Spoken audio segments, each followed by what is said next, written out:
there are some unresolved traumas or traumas that you didn't know about, maybe from childhood, polygyny, practice polygyny can be a trigger. Somebody feel they're getting abandoned, or they're getting left, or they're less than.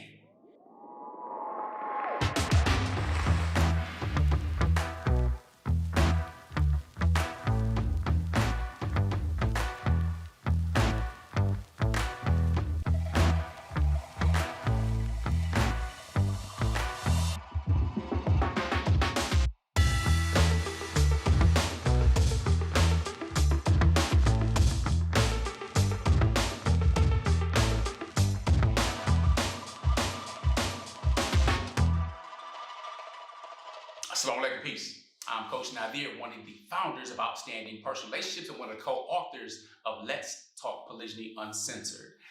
In today's video, I want to address a question that I get often. Well, occasionally. I'll say it's not often.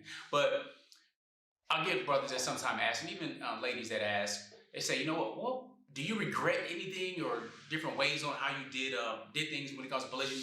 And yeah, of course, I'm not going to be the kind of guy, no, I don't regret anything. I would have done everything the same way because it made me into, nah. Yes, I regret some stuff. I would have done things differently, absolutely. I mean, it's important to recognize the benefit of hindsight, but I prefer to have foresight.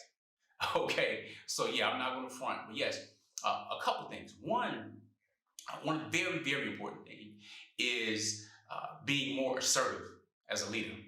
Being more assertive as a leader. I'm talking about at home, because outside the home, leading stuff, doing business, and everything else is no problem. You know, really conquering the world and taking action and being assertive and aggressive when the time calls for it. So that wasn't an issue. It was in the home, I'm trying to be more laid back, more power sharing, if you will, and things like that. So when it came to polygyny, for example, the shift that occurred is when I was more firm with my leadership on my vision and where I wanted things to go, how I wanted it to look. See, initially at the beginning, we're not really knowing how things kind of set up or how things will mesh, and basically just knowing that there's a lot of flexibility. I didn't choose where I wanted it to be. I kind of let my wives kind of choose that a little bit, Coach Fatimah and so on. So I'm like, you don't necessarily have to be friends, because they don't have to be friends, they have to meet. All right, but I wasn't sharing necessarily my perspective of where I wanted to go in the big picture and vision I wanted for my family. So when I chose to be more assertive, one year during Eid, I'm like, this is how this is going to be from now on. Things drastically changed. They got much better. All right, we had to face things and have harder conversations and so on and move forward. So that's one thing, really being more assertive with your leadership from the beginning. People may not like it. That does not matter. You have to look out for the well-being and benefit of your family, of your legacy, what you're trying to build. Okay, that would be one thing. The second thing is almost oversimplifying feelings. Oversimplifying. That's what I mean. You can think of many different ways and situations may turn out, right? But you don't know how a person is necessarily going to react or respond in the situation, especially when they're in a heightened emotional state.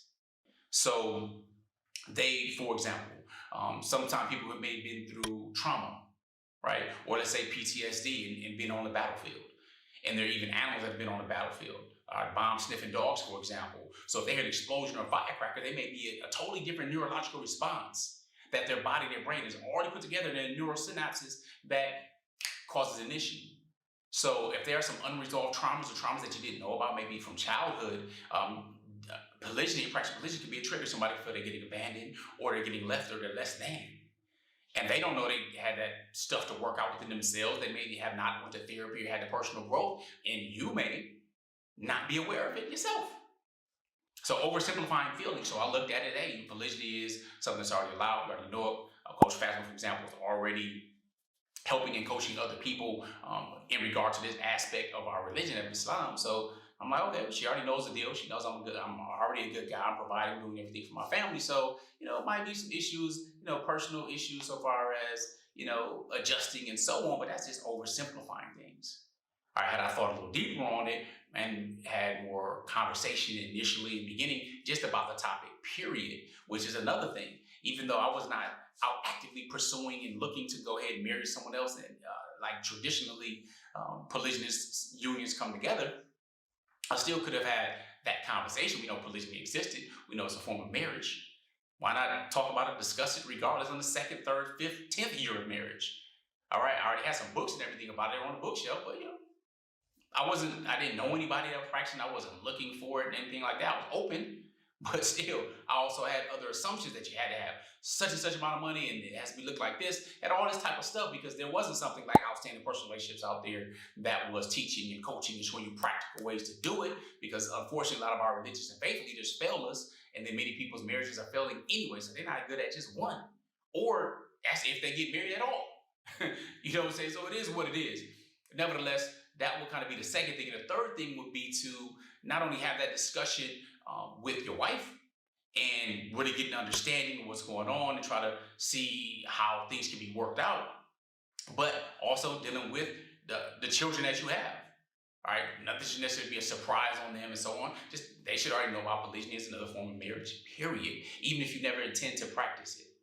They should know that different forms of marriage exist. And I'm not talking about the stuff that came after Obama and them with the same sex and all that type of stuff. I'm talking about polygyny has been around for quite a long time. There's a very good book by Nancy Kai, only called Public Vows, where she talks about the origins of why the U.S. and the West in particular really pushed monogamy, and it's not really what you think. It's not to protect the woman at all. It was the last time the West has really been out to protect other than white male landowners, right? You know what I'm saying? It's not to protect the woman at all. It's more to protect those elites. Nevertheless, she breaks down great details in her course, not her course, but in her book.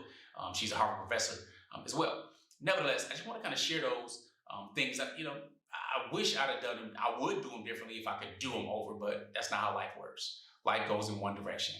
All right, but if we get the lessons from those challenges and able to empower others or equip and utilize them for better, then we can pack those away in our wisdom bucket, if you will, to utilize and to help people with. And that's what I'm grateful for them now in understanding it, even though it's pain and toil and hurt and so on to have to go through and grow through. So now to be able to share that with others so they don't make some of those same mistakes, unless they choose to. But in their case, they won't be able to say nobody told me or I didn't know better. So with that being said, I just want to share some things that I would change, or as some people say, I regret doing in a certain fashion versus acting like, everything's just all good and I wouldn't change anything. No, not at all. And that's one of the reasons I'm doing a polygyny masterclass. Assalamu alaikum. Peace.